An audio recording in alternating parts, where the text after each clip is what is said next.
elas, por seguirem a lei de Moisés, elas estão debaixo da aliança do Salvador ou debaixo da lei de Moisés? Debaixo da lei de Moisés. A Escritura diz que isso é bom ou ruim? Ruim. O Salvador vai condenar quem está debaixo da lei de Moisés ou é o próprio Moisés? O próprio Moisés. Está escrito bem assim: não cuideis vós, que eu vos acusarei perante o Pai. Há um que vos acusa. Quem? Moisés. Em quem vós esperais. É verdade. Estar debaixo da lei de Moisés hoje é um bom negócio ou um mau negócio? Mau negócio. Agora, Paulo vai detonar com isso, amada. E aí? As pessoas ficam com raiva de mim, agora de você também. Mas se tiver que ficar com raiva de mim ou da minha amadinha, eu creio que deva ficar também, como o sistema religioso já fica, com raiva de Shaul. É verdade. Você sabia que o sistema religioso tem um ódio de Shaul que não acaba nunca? Eu sei. Você já viu algum dia eles enaltecendo Shaul? Não. Não. Quando pregam a respeito de Paulo, que ele chama Paulo, né? Shaul chamam de Paulo, e eu também chamo às vezes, e nós estamos contaminados. Certo. Mas ele só fala assim: o perseguidor ficou perseguido.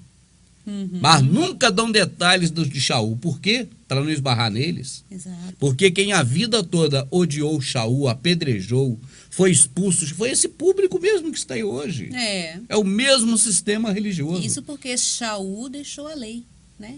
Largou eles. Largou tudo, né? Largou o grupo deles. Religioso, com suas leis e tudo.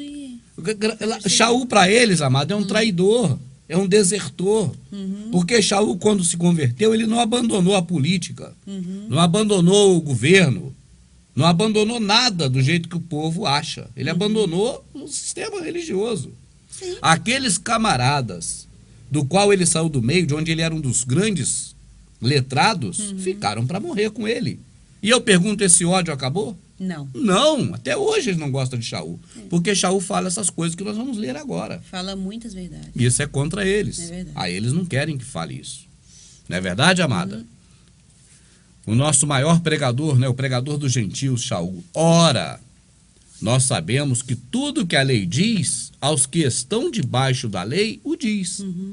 Se a pessoa se coloca debaixo da lei, então a lei é para ela. Amada, nós nos colocamos debaixo da lei do Criador, a lei do amor ao próximo. Sim. Nós enviamos amor. O que nós recebemos? Amor. Amor. Se nós estivermos diante dos preceitos da lei de Moisés, nós vamos fazer o que Paulo está dizendo aqui, ó. Olha ali, amada.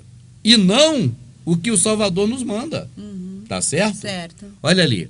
Nós sabemos que tudo que a lei diz, aos que estão debaixo da lei, o diz. Amada, eu vou guardar sábado? Não. Eu não estou debaixo de lei de Moisés, amada. Não tem nem sábado para guardar mais. Porque o sábado atual é o gregoriano, o anterior era o juliano, de Júlio César. E o sábado do Criador foi por terra. A gente não sabe se é terça, se é quinta, se é domingo. Qual dia é este sábado antigo? Sim. Porque eles mudaram as leis e os tempos, os romanos. Não é verdade? Então, isso era uma profecia. E eles cuidarão de mudar as leis e o tempo. Isso tem. Isso foi profecia que o profeta Daniel fez.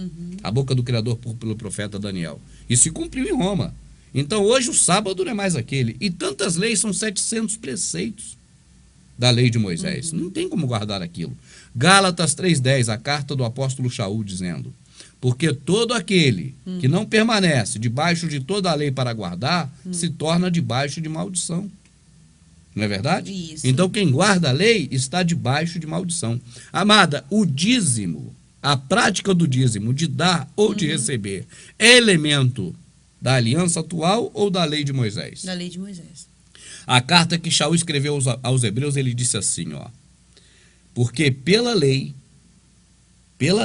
de Moisés, os filhos de Levi têm direito de tomar o dízimo. Então aí quando ele fala pela lei de Moisés já fica claro. Mas se você voltar em Deuteronômios, você encontra em Levíticos, você encontra Moisés instituindo a lei do dízimo. Certo. Não tem como negar, o dízimo é da lei de Moisés. Tá certo? A prática de templocentrismo ou de cultos físicos é da lei de Moisés. Shaul escreveu assim: porque o mandamento anterior era constituído de um santuário terrestre de prática de cultos. Entende? Cultos divinos, que é uma ação física em favor de algo divino. Então, quer dizer, quem faz essas coisas está voltados para aquela lei. né? Está no livro de Levíticos. Quem quiser ler o que é a lei de Moisés, só lê Levíticos inteiro, lê Deuteronômio, lê a parte dos 5 livros do Pentateuco lá do Moisés, que vai ver o que é. Sim, como estamos falando de lei, né, que Aham. o apóstolo Paulo está tratando em Romanos, essa lei que Paulo diz, só para deixar claro, né, porque muitos vão se perguntar, mas não era os 10 mandamentos, era a lei de Moisés. Era os As 10 leis mandamentos. cerimoniais. Amada, eles que inventaram isso. Isso, é só para ficar claro, porque... É a não lei de fica Moisés, os 10 mandamentos, ele deu origem à lei de Moisés. Os 10 mandamentos foi dado pelo Criador, pelo dedo dele, a Moisés, passado a Israel Sim. e ao Choru. O Malaquias, nós lemos esses dias, Malaquias deixa isso também muito claro. Sim. Tá certo? E várias passagens da Escritura dizem assim, a lei dada a Moisés no Horebe para o povo de Israel. Está escrito isso em vários lugares da Escritura. Sim, verdade. Não foi para nós. Naquele tempo, amado, nós éramos personas não gratas. Personas não gratas é um termo espanhol, né? Que diz que é um indesejável. Entende? Nós éramos indesejáveis. Já viu quando chega uma pessoa que fez alguma besteira numa empresa, em algum lugar? Aí as pessoas já... No templo religioso, às vezes, que foi excluído. Aí quando chega naquele local, as pessoas falam... É assim? Por quê? Porque aquela pessoa se tornou persona não grata. É verdade. Né? Sim. Então é isso aí, nós éramos persona não gratas perante aquela lei de Moisés. Assim, aquela lei não poderia ter sido para nós, porque ela era contra nós. Como uma lei que é contra nós, é para nós. Ela é em detrimento nosso, Sim. em favor deles, né? A lei para nós é a lei do Criador. A que ele fez quando ele constituiu o mundo. Eu li alguma coisa também que alguém comentou que se não fosse por essa lei, não teríamos conhecido o pecado. Nós não, os judeus. É. Essa lei de Moisés veio muito depois de Adão ter pecado. É verdade. Eles se metem num buraco, amada, que tem uma parede. Fica difícil. Eles pegam a rua assim pra fugir. Oh, peraí, um muro. Pô, mete a cabeça. Né? Se fosse todos que pecaram antes da lei de Moisés, esperar a lei de Moisés, né? Tinha pecado. Na verdade, o conhecimento da lei, amada, nós discutimos isso aqui em vídeo anterior. É quando a criança nasce e que ela começa a se entender por gente, ela já começa a perceber o que é certo e o que é errado. O errado é o que ela já entende que é ir contra a lei.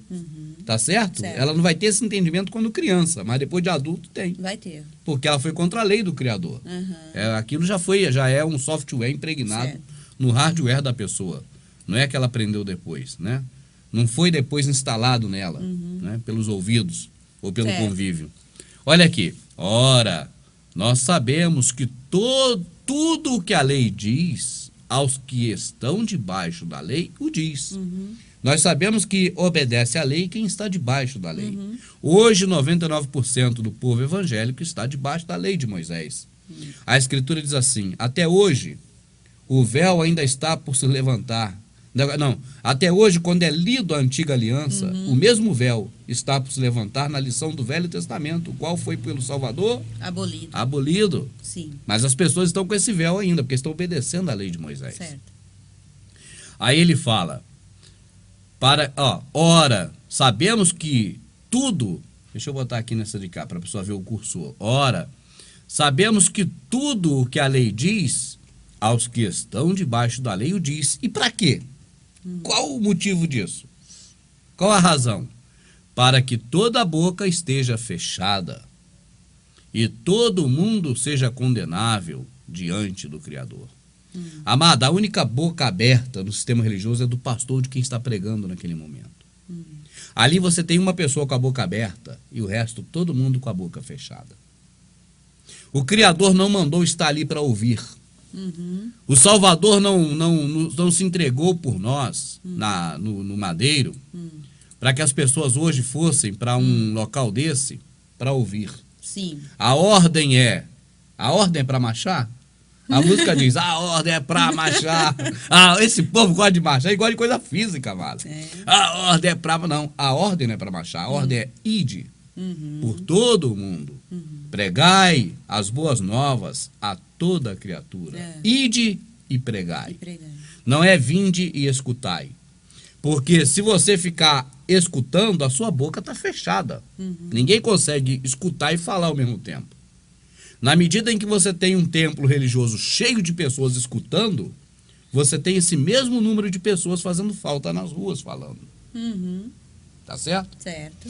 E outra coisa, as pessoas devem fazer isso de falar, não é em um momento de 1 ou 2 horas por semana, como é um tempo de um culto religioso. É 24 horas. É verdade. Não é, amada? A todo momento, em cada oportunidade que surgir, não é? Falar, puxar assunto com as pessoas na rua, né, amada? Sim.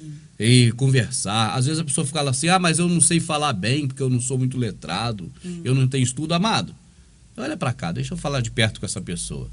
Amado, se esse é o seu caso, de você dizer, não, eu não sei falar bem, eu não sei um linguajar bonito, tenha certeza que você encontra lá pela rua todo dia centenas de pessoas iguais a você, ou que também sabem falar menos do que você sabe, amado. Você teria vergonha de falar também para essas pessoas? Então não tem desculpa, meu amado. Não há como ter desculpa. Se eu não sei falar direito porque eu não tenho muita cultura, a minha volta está cheio de pessoas também do mesmo jeito. Sim. E não vão se importar de ouvir errado. E digo mais, amado, não é porque tem cultura que vai rejeitar ouvir, não. Porque eu vejo inúmeros exemplos de pessoas que têm cultura, que estuda, sabe? Mas que gosta de ouvir uma pessoa sábia falando. Entende, amado? Certo. Mesmo que esse sábio não seja letrado, estudado, não tenha curso de educação popular. Mas quando fala coisas verdadeiras e sábias, qualquer um gosta de ouvir, amada. Se você entender a Escritura e saber as coisas do Criador através da Escritura, que foi deixada como tecnologia da época, né, para a gente poder conhecer, e que hoje ficou na Bíblia, infelizmente, mas não tem outro jeito, é na Bíblia que temos que consultar, né, amada? Mas, se você consegue entender as coisas do Criador, e você consegue, com o seu jeito simples de falar, passar para frente, eu creio que você vai sensibilizar muito mais e vai alcançar muito mais pessoas do que se fosse um camarada, uma pessoa, uma mulher, um homem, um rapaz, uma moça, que tivesse uma categoria no falar. Sim. Porque isso não é coisa de humano, amada, isso é espiritual. Isso aí está escrito aqui na escritura que ficou na Bíblia inúmeras vezes. O Espírito do Criador nos capacita a todas as coisas. Isso é mentira? Não, é verdade. Isso é verdade. Então, quando você vai falar do amor do Salvador para as pessoas, do amor do Pai, não tem necessidade de ser alguém que saiba se expressar bem. Eu mesmo trabalhei em rádio, amado, e vivi disso a vida toda e não sei português. Eu erro português quase que em tudo. Não é verdade? Eu erro muito no português. Então, você vê, se eu, por exemplo, conseguir sobreviver no rádio comercial, sem saber português direito, imagine falar as coisas do Criador. As coisas do Criador, amado, é só você abrir a boca e falar. Com simplicidade. Porque quem vai fazer a obra não somos nós. Se tem alguém que estudou psicologia, que estudou retórica, que estudou para falar bonito, com impostação, com dicção, todas essas coisas, e convence as pessoas a aceitar Jesus, saiba que isso não é do Criador. Isso é força dele próprio. Quando você entra nesses lugares que toca uma música no piano, no teclado, que é aquele som maravilhoso, né? Suave, como uma brisa correndo entre as árvores próximo a um lago, não dá assim, isso? Aquela paz assim. Quando você vê isso e aquele camarada falando com aquela voz, e suave e bonito, amada, abra o olho, porque isso é técnica utilizada de forma humana, não é a coisa do Espírito. A do Espírito, a pessoa que conhece a Escritura, um pouquinho que conheça, já dá para falar sobre o que conhece. Essa vai falar naturalmente e vai atingir. Assim, porque não é ela o elemento catalisador, é o Espírito. Esses camaradas, amados, entregam ao Espírito do Pai uma atribuição que ele nunca teve, rodopiar. Pessoa para rodopiar não precisa de Espírito, amado, ela rodopia sozinha. Ela tem perna.